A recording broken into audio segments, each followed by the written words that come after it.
Last class में हमने लाभांश संबंधी निर्णय को प्रभावित करने वाले कारकों के बारे में डिस्कस किया था। उसमें सबसे पहले हमने ये समझा था कि लाभांश संबंधी निर्णय होते क्या हैं। लाभांश संबंधी निर्णय का मतलब होता है वे निर्णय जिसमें ये निर्धारित किया जाता है कि लाभ का कितना भाग तो अंशधारकों को दे दिया जाए और कितना भाग कंपनी अपने पास संरक्षित करके रख ले। जो भाग अंशधारकों को दिया जाता है उसे लाभांश के नाम से जाना जाता है। जो भाग कंपनी अपने पास रख लेती है भविष्य की योजनाओं के लिए, फ्यूचर में यूज़ करने के लिए, उसको अवितरित लाभ के नाम से जाना जाता है। फिर हमने लाभांश संबंधी निर्णय को प्रभावित करने वाले अलग अलग कारकों के बारे में डिस्कस किया था, जैसे कि उपार्जन यानी कि लाभ होगा तो लाभांश होगा, लाभ नहीं होगा तो लाभांश नहीं होगा, लाभ कम होगा तो लाभांश भी कम होगा, एटसेट्रा। तीसरा, उपार्जन का स्थायित्व। अगर लाभ स्थायित्व है तो लाभ स्थायी है, फिक्स्ड है तो लाभांश भी स्थायी होगा। तीसरा, लाभांश का स्थायित्व। अगर स्थायी लाभांश की नीति अपनाई है तो हमेशा स्थायी लाभांश ही देना पड़ेगा, बार बार उसको घटाना बढ़ाना नहीं पड़ेगा। विकास के अवसर किसके पास ज़्यादा है? कंपनी के पास ज़्यादा है तो कंपनी पैसे को अपने पास रखे, लाभांश कम दे, और अंशधारकों के पास विकास के अवसर ज़्यादा है तो ज़्यादा लाभांश दे कंपनी, ताकि वो पैसा अंशधारकों तक पहुंच सके। पांचवा पॉइंट, रोकड़ प्रवाह स्थिति। जब भी हमें लाभांश का भुगतान करना है, डिविडेंड पे करना है, तो हमारी रोकड़ प्रवाह स्थिति अच्छी होनी चाहिए। तो अगर रोकड़ प्रवाह स्थिति अच्छी है तो हम ज़्यादा लाभांश दे पाएंगे, अच्छी नहीं है तो हम ज़्यादा लाभांश नहीं दे पाएंगे।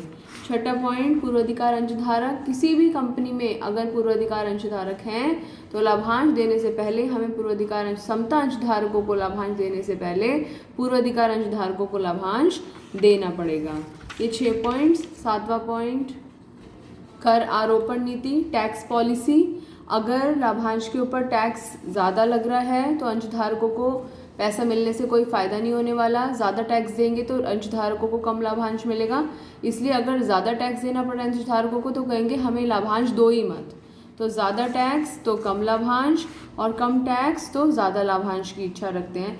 आज के समय में अगर हम बात करें तो अभी फ़िलहाल क्योंकि लाभांश के ऊपर कोई टैक्स नहीं लगता है तो अंशधारक कहते हैं कि हमें जितना लाभांश देना है दे दो, सारा पैसा हमारे पास रहना है, हमें टैक्स के रूप में पे करने की ज़रूरत पड़ेगी ही नहीं। आठवां पॉइंट, शेयर बाज़ार की प्रतिक्रिया। शेयर बाज़ार में अगर हम मार्केट में लाभांश घोषित करते हैं तो उससे हमारे शेयरों के दाम बढ़ते हैं। अगर हम कम लाभांश घोषित करते हैं तो उससे हमारे शेयरों के बाज़ार पर शेयरों के मूल्य पर बुरा प्रभाव पड़ सकता है। इसलिए अपने मार्केट में शेयरों की क्या कीमत चल रही है उस चीज़ को ध्यान में रखते हुए ही लाभांश घोषणा का फैसला करना चाहिए। 9वां पॉइंट, पूंजी बाजार तक पहुँच। पूंजी बाजार तक पहुंच का मतलब क्या है? सबसे पहले पूंजी बाजार तक पहुंच समझने के लिए हमें ये समझना होगा कि पूंजी बाजार होता क्या है। जैसे कि हमें पता है, अगर हम कहें सब्जी बाजार, तो सब्जी बाजार वो बाजार जहाँ से हमें सब्जियाँ मिलती हैं। फल बाजार वो बाजार जहाँ से हमें फल मिलते हैं।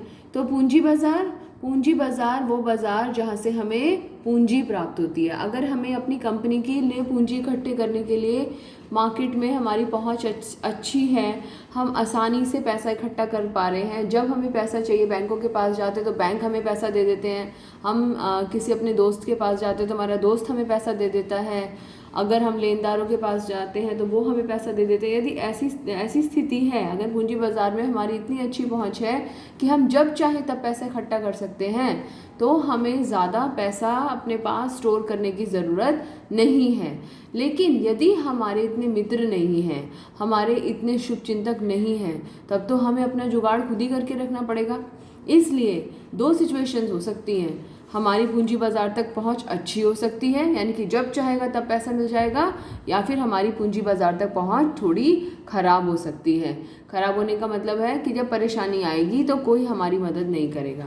तो अगर हमारी पूंजी बाजार तक पहुंच अच्छी है तो हमें बहुत ज़्यादा पैसा अपने पास संरक्षित करके रखने की ज़रूरत नहीं है।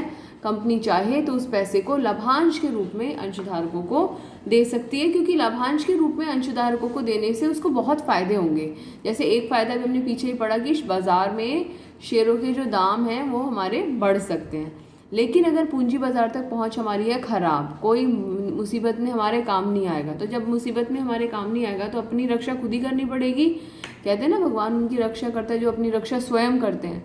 तो अगर पूंजी बाजार तक पहुंच खराब है तो हमें कम लाभांश की इच्छा रखनी चाहिए और कम लाभांश देना चाहिए और ज़्यादा पैसा कंपनी को अपने पास संरक्षित करके रखना चाहिए। 10वां पॉइंट, कानूनी बाध्यता।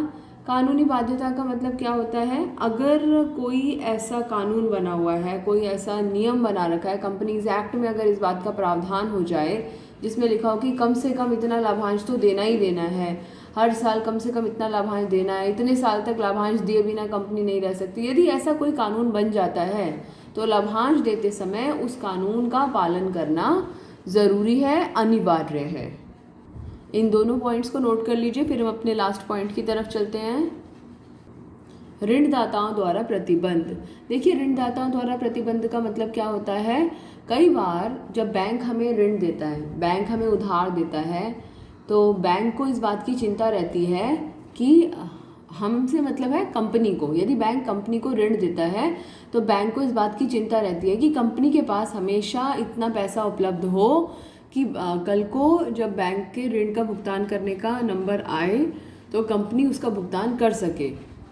इस समस्या से निपटने के लिए बैंक क्या करता है? जब बैंक उधार देता है कंपनी को तो एक कागज़ पे साइन करा लेता है कि ठीक है, तुम मेरा जो ऋण है वो 10 साल में चुकाओगे, तो अगले 8 वर्षों तक, अगले 10 वर्षों तक तुम अपने अंशधारकों को लाभांश दोगे ही नहीं, कोई डिविडेंड नहीं दोगे, कोई लाभांश नहीं दोगे, या फिर ये कह सकते हैं कि 2% से ज़्यादा लाभांश नहीं दोगे, 3% से ज़्यादा लाभांश नहीं दोगे। तो इसका मतलब क्या है? अगर ऋणदाता ऐसा कोई प्रतिबंध लगा देते हैं, ऐसी कोई बाउंडेशन लगा देते हैं, ऐसे किसी कॉन्ट्रैक्ट पे साइन करवा लेते हैं, तो कंपनी को उस समस्या को क्या कहना चाहिए, कंपनी को उस प्रतिबंध को मानना पड़ता है और पालन करना पड़ता है। तो अगर ऋणदाताओं ने कोई प्रतिबंध लगा रखा है तो हमेशा कंपनी कम लाभांश देने की स्थिति में होती है, और अगर ऋणदाताओं ने ऐसा कोई प्रतिबंध नहीं लगा रखा है तो कंपनी चाहे तो वो ज़्यादा लाभांश भी दे सकती है।